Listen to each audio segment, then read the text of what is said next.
জয় গৌর, জয় নিতাই। আজ 15ই শ্রাবণ 1431 ও 31শে জুলাই 2024 বুধবার, একাদশী কামিকা। এই একাদশী কামিকার দিনে আমি শ্রী চৈতন্য চরিতামৃত পাঠ করছি। আজ আমি পাঠ করছি শ্রী চৈতন্য চরিতামৃতের আদি লীলা সপ্তম পরিচ্ছেদ পঞ্চতত্ত্বাখ্যান রূপনের শ্লোক 1, 2, 3 ও 4।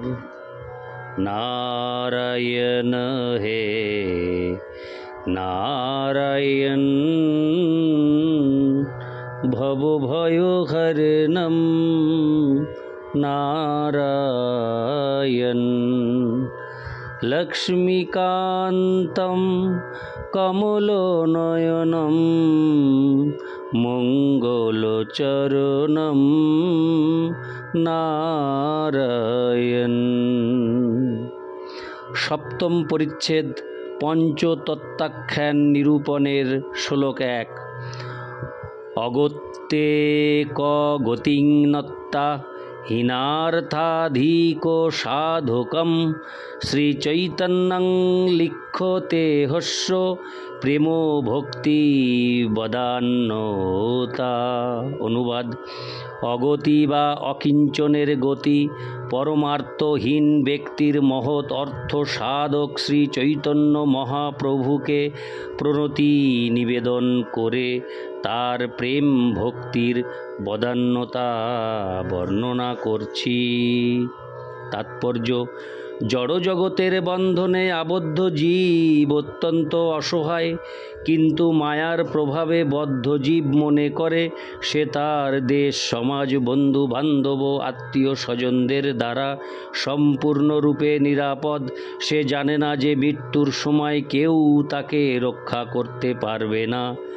জড়া প্রকৃতির নিয়ম এতই কঠোর যে মৃত্যুর করাল হস্ত থেকে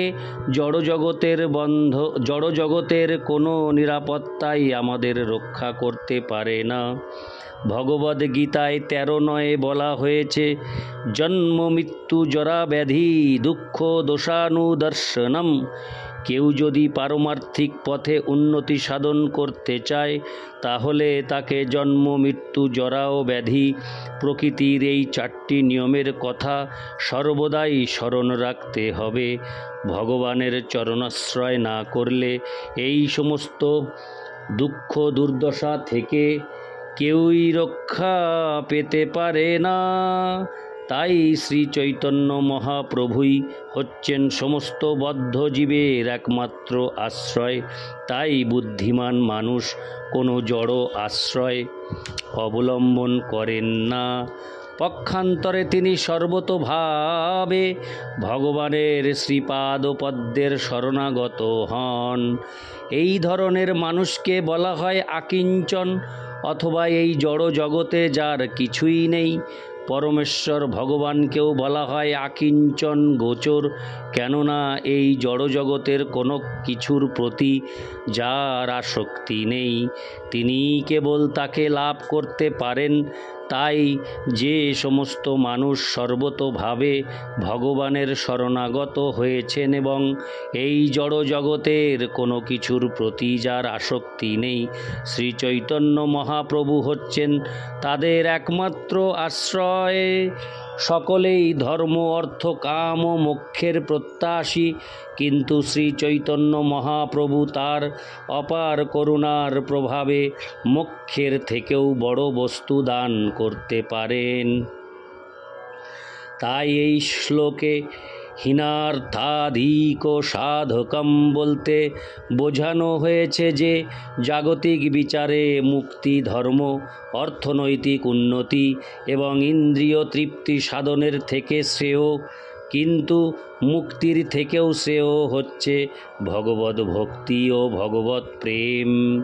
শ্রী চৈতন্য মহাপ্রভুই হচ্ছেন সেই প্রেম ভক্তির প্রদাতা। শ্রী চৈতন্য মহাপ্রভু বলেছেন, প্রেমা পুমর্থ মহান ভগবৎ প্রেম হচ্ছে জীবের পরম পুরুষার্থ। শ্রী চৈতন্য চরিতামৃতের গ্রন্থকার শ্রীল কৃষ্ণদাস কবিরাজ গোস্বামী শ্রী চৈতন্য মহাপ্রভুর প্রেম ভক্তি প্রদানে তার মহাবদান্যতা বর্ণনা করার পূর্বে তার উদ্দেশ্যে তার সশ্রদ্ধোপনতি নিবেদন করেছেন। ইতি শ্লোক 1, শ্লোক 2। জয় জয় মহাপ্রভু শ্রীকৃষ্ণ চৈতন্য, তাহার চরণাশ্রিত সেই বড় ধন্য। শ্লোকার্থ: শ্রীকৃষ্ণ চৈতন্য মহাপ্রভুর জয় হোক। যিনি তার চরণাশ্রয় করেছেন তিনি সব চাইতে ধন্য। তাৎপর্য: প্রভু মানে হচ্ছে ঈশ্বর। শ্রী চৈতন্য মহাপ্রভু হচ্ছেন সকল প্রভুদের পরম প্রভু, তাই তাকে মহাপ্রভু বলা হয়। কেউ যখন শ্রী চৈতন্য মহাপ্রভুর চরণাশ্রয় করেন তখন তিনি সবচাইতে ধন্য হন, কেননা শ্রী চৈতন্য মহাপ্রভুর কৃপার প্রভাবে তিনি ভগবানের প্রেমময়ী সেবার স্তরে উন্নীত হতে সক্ষম হন, যে স্তর মুক্তির অতীত। ইতি শ্লোক 2। শ্লোক 3। পূর্বে গুরবাদি ছয় তত্ত্বে কইল নমস্কার, গুরু তত্ত্ব কহিয়াছি এবে পাঁচেরও বিচার। শ্লোকার্থ: পূর্বে আমি গুরুতত্ত্ব সম্বন্ধে আলোচনা করেছি, এখন আমি পঞ্চতত্ত্বের বিচার বিশ্লেষণ করতে চেষ্টা করব।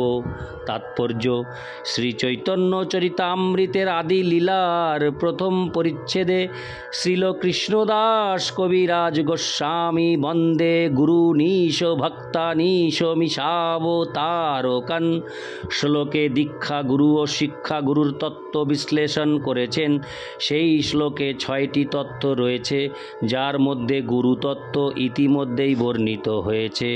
এখন গ্রন্থকার অন্য 5টি তত্ত্ব যথাক্রমে ঈশ্বর তত্ত্ব অর্থাৎ ভগবান, প্রকাশ তত্ত্ব, অবতার তত্ত্ব, শক্তি তত্ত্ব ও ভক্ত তত্ত্ব সম্বন্ধে বর্ণনা করবেন।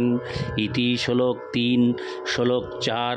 পঞ্চতত্ত্ব অবতীর্ণ চৈতন্যের সঙ্গে পঞ্চতত্ত্ব লঞ্চা করেন সংকীর্তন রঙ্গে। শ্লোকার্থ: শ্রী চৈতন্য মহাপ্রভুর সঙ্গে পঞ্চতত্ত্ব অবতীর্ণ হয়েছেন এবং এই পঞ্চতত্ত্ব নিয়েই শ্রী চৈতন্য মহাপ্রভু মহানন্দে সংকীর্তন করেন। তাৎপর্য: শ্রীমদ্ ভাগবতে 11.5.32 শ্রী চৈতন্য মহাপ্রভুর আবির্ভাব সম্বন্ধে ভবিষ্যদ্বাণী করে বলা হয়েছে, কৃষ্ণবর্ণং তিসা কৃষ্ণং সাঙ্গপাঙ্গাস্ত্র পার্শ্বদম যজ্ঞৈ সংকীর্তন প্রায়ৈর্যজন্তি সুমেধস। যার মুখে সর্বদা কৃষ্ণ নাম, যার অঙ্গ কান্তি অকৃষ্ণ অর্থাৎ গৌর, সেই অঙ্গ উপাঙ্গ এবং অস্ত্র ও পার্শ্বদ পরিবেষ্টিত মহাপুরুষকে কলিযুগের সুবুদ্ধিমান মানুষেরা সংকীর্তন যজ্ঞের দ্বারা আরাধনা করবেন।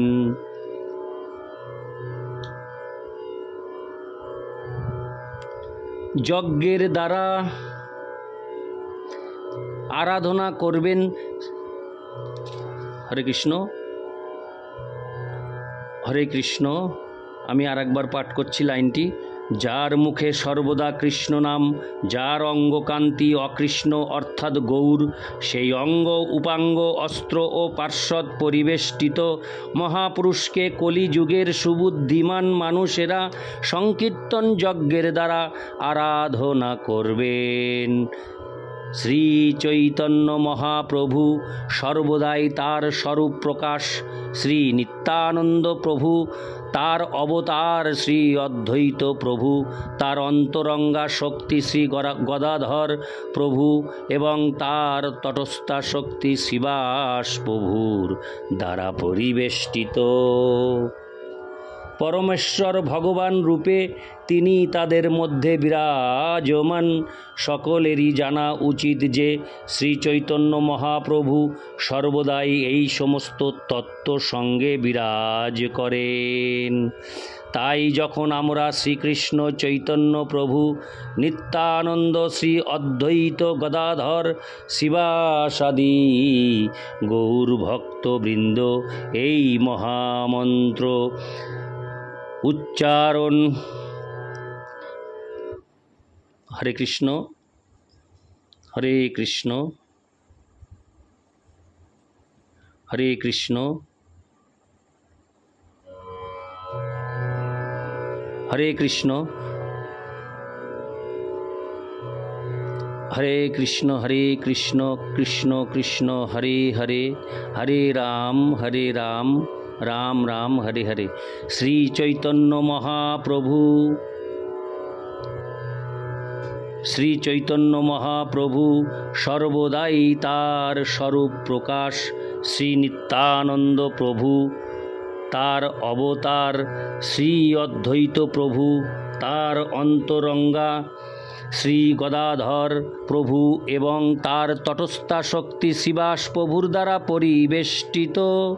পরমেশ্বর ভগবান রূপে তিনি তাদের মধ্যে বিরাজমান। সকলেরই জানা উচিত যে শ্রী চৈতন্য মহাপ্রভু সর্বদাই এই সমস্ত তত্ত্ব সঙ্গে বিরাজ করেন। তাই যখন আমরা শ্রীকৃষ্ণ চৈতন্য প্রভু নিত্যানন্দ, শ্রী অদ্বৈত গদাধর শিবাসাদি গৌর ভক্তবৃন্দ এই মহামন্ত্র উচ্চারণ পূর্বক শ্রী চৈতন্য মহাপ্রভুকে প্রণতি নিবেদন করি, তখন সেই প্রণতি পূর্ণতা প্রাপ্ত হয়।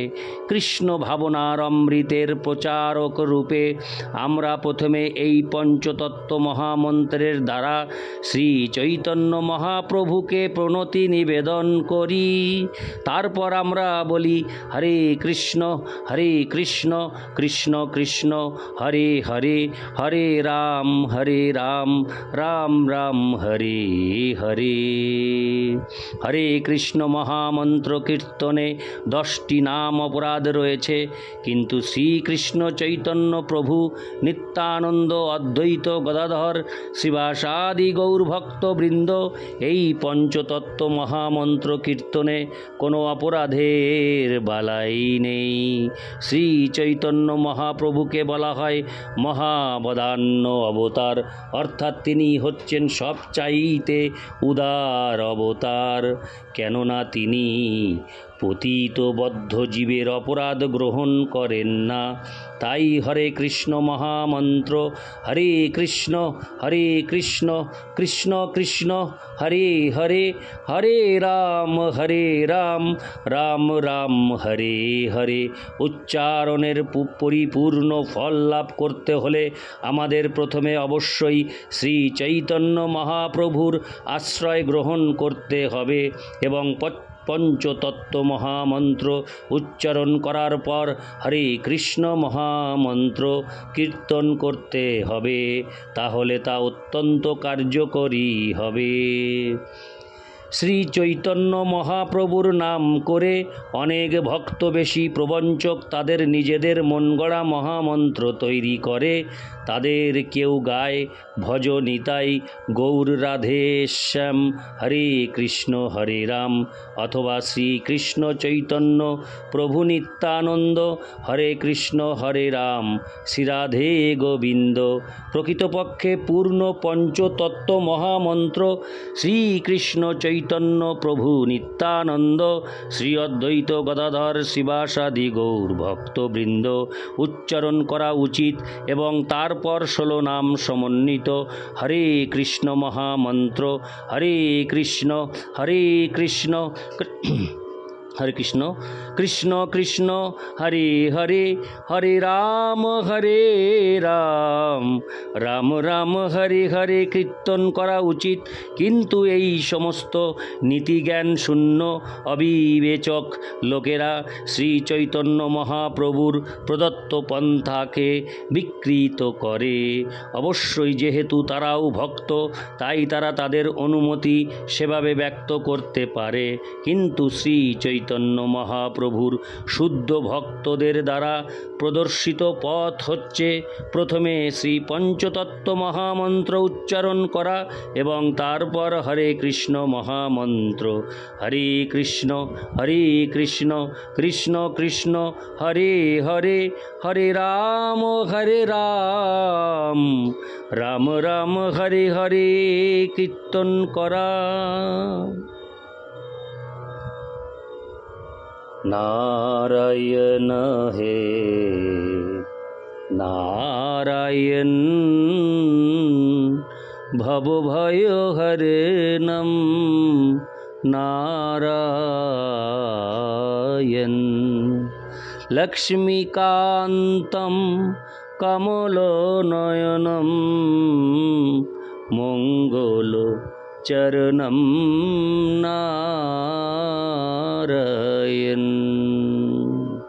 जय गौर जय निताय राधे श्याम हरि बोल।